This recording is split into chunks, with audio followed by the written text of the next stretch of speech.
Here's a number, $150,000. That's the conservative cost of replacing one mid-level employee. Recruitment, onboarding, lost productivity, institutional knowledge, gone.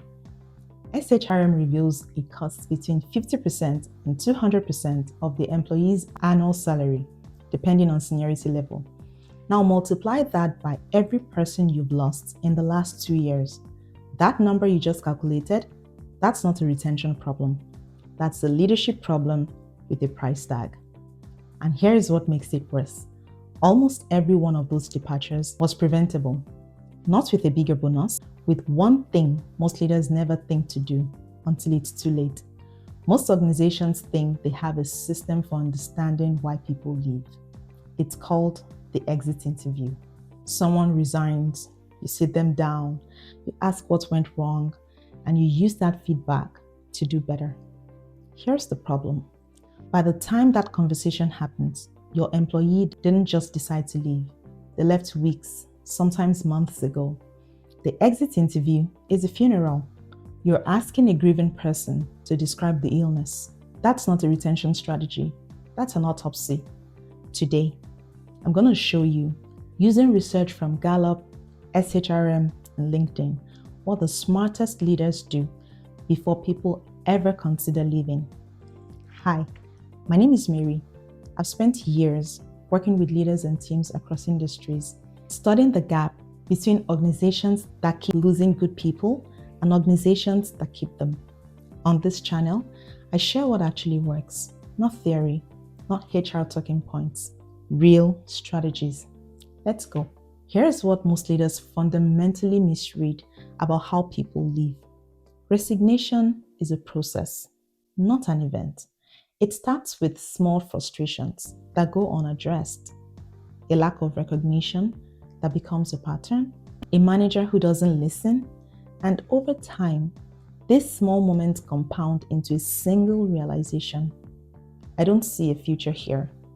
So by the time they hand in their resignation, they've already mentally checked out. Here's a stat that should keep every leader up at night.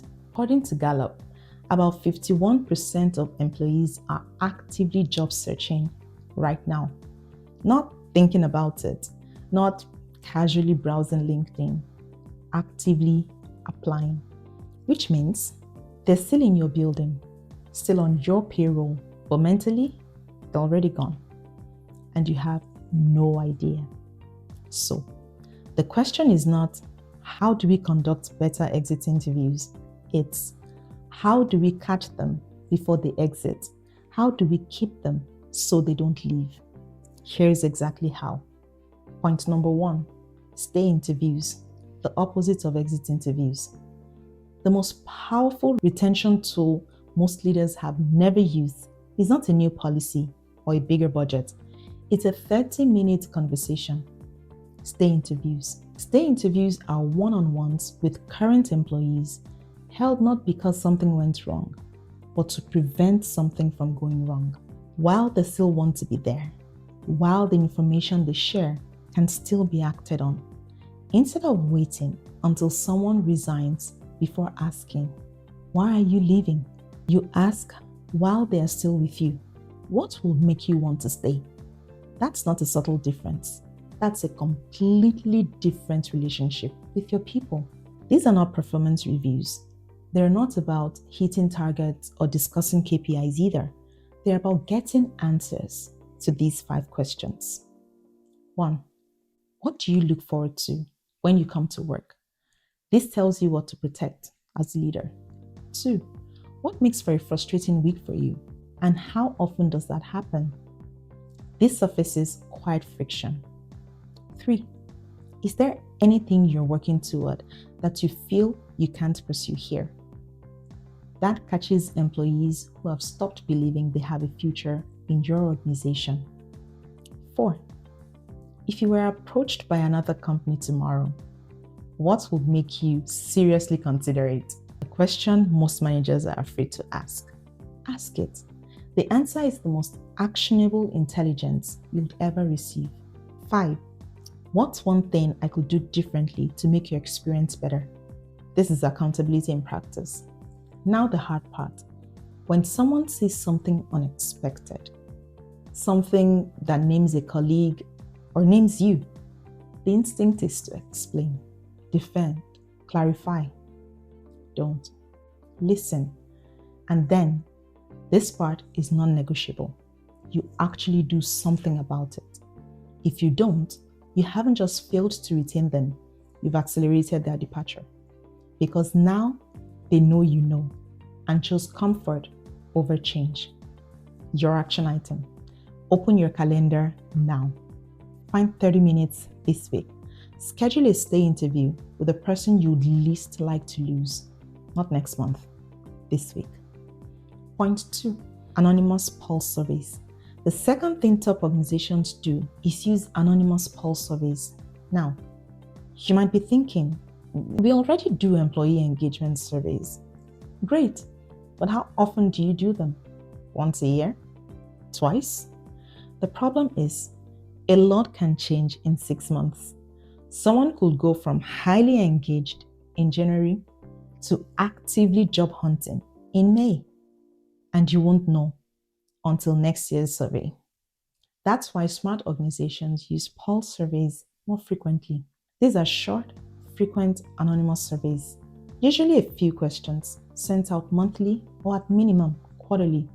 They're designed to gauge employee sentiment in real time. Questions like, on a scale of 1 to 10, how supported do you feel by your manager this week? Do you have the resources you need to do your job well? Is there anything preventing you from doing your best work right now? If yes, what? Simple, quick, anonymous. The anonymity is critical. Without it, you're not measuring what people feel. You're measuring what people feel safe saying out loud. Completely different data sets. But here's the rule.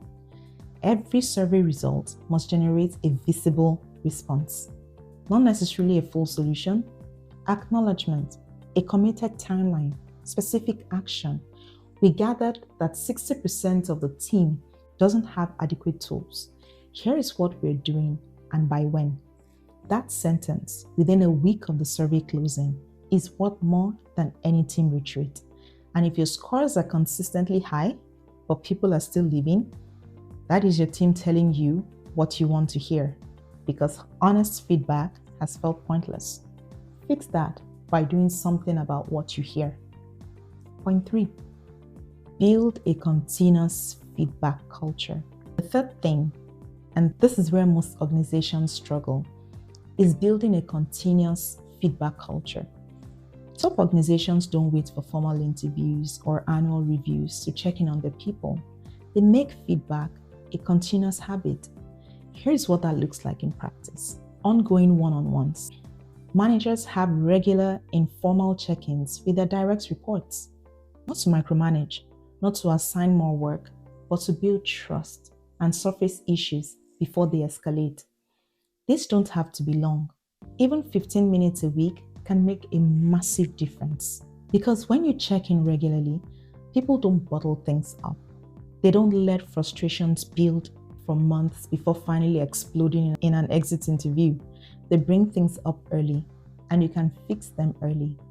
The goal is to create an environment where feedback flows naturally in both directions, where employees feel comfortable raising concerns, where managers actually listen instead of just waiting for their turn to speak, and where leadership takes feedback seriously, not just during exit interviews, but every week. Point 4, use data to identify systemic issues. The fourth thing smart organizations do is integrate and analyze data from all these feedback sources. Because here's the thing, individual feedback is helpful, but patterns in the data, that's where you find the real problems. Top organizations don't just collect feedback from stay interviews, pulse surveys, and yes, even exit interviews. They aggregate it, they analyze it, they look for trends. Maybe pulse surveys consistently show low scores for career growth opportunities. Maybe stay interviews keep surfacing the same manager's name. Maybe exit interviews from one department all mention lack of work-life balance. That's not random. That's a systemic issue. And once you identify systemic issues, you can implement targeted retention strategies. Training managers to effectively lead and retain their teams, for instance. Because let's be real, people don't quit companies, they quit bad managers. Ensuring fair and competitive compensation and benefits? Yes, it's not just about pay. But if you're paying below the market, you're making it easy for people to leave. Clearer pathways for internal career growth. If people don't see a future at your company, they'll find it somewhere else. Investing in professional development and mentorship programs. LinkedIn research shows that 94% of employees would stay longer if companies invested in their development. The key here is to be data-driven. Don't just react to individual departures. Look at the bigger picture. Find the patterns. Fix the root causes. That's how you move from reactive retention to proactive retention. Point 5. Kill toxicity fast. Listen, this is non-negotiable. SHRM is crystal clear on this. Toxic culture is a huge driver of turnover. Not pay, not workload, culture. And the version of this is what most leaders won't confront directly. The toxic high performer. You know exactly who I mean. Hits every number, closes every deal, but leaves a trail of quietly devastated colleagues behind them. The math most leaders run? The cost of losing their output is too high. Now here's the math you're not running. The cost of the departure of every employee that was a victim of the toxicity. Recruitments, onboardings, lost institutional knowledge, team morale. Truth is, the toxic high performer costs more than they generate. Your best people are watching how you handle this. They're watching you choose performance over people, and they're drawing conclusions about what your organization actually values, not what it says, but what it demonstrates. Address toxicity immediately. Have the hard conversation. Here is specifically what I've observed. Here's the impact it's having on the team. Here is what needs to change, starting now. And if someone can't or won't change, let them go.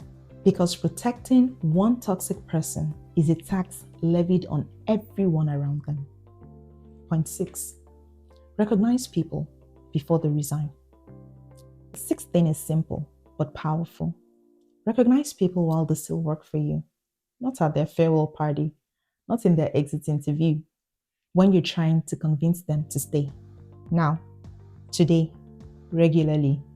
Gallup found that recognition is one of the most powerful drivers of retention, but it has to be genuine, it has to be specific, and it has to be consistent. Not just, great job team, but Judy, the way you handled the difficult client yesterday, that was exceptional. You turned a potential disaster into a win. That's the recognition that makes someone stay. The 10-minute weekly practice. Block 10 minutes at the end of each week. Ask, who on my team did something this week specifically worth acknowledging? One person, one specific thing, delivered before Wednesday the following week. 10 minutes. It costs nothing but attention, and it signals that working for you means your work is seen. People do not leave places where they feel specifically and consistently valued. They leave where effort disappears into silence. So here's the bottom line. Exit interviews tell you why someone left. Stay interviews tell you why they stay. But everyday leadership, the way you communicate, the way you recognize effort, the way you handle toxicity, the way you create growth opportunities, that determines whether they ever consider leaving at all. If you're a leader watching this, know this. Retention isn't a HR problem alone. It's a leadership mirror. And the best time to listen to your people is not when they're walking out the door, but while they still care enough to stay. Because the organizations that win the next decade won't be the ones conducting better exit interviews. They'll be the ones who never need them. If this video made you rethink how retention really works, save it, share it with a leader who needs to hear this, and subscribe, because I break down real leadership strategies, not theory, but what actually works every single week. Now, go have a stay interview before you have to have an exit one. I'll see you in the next video.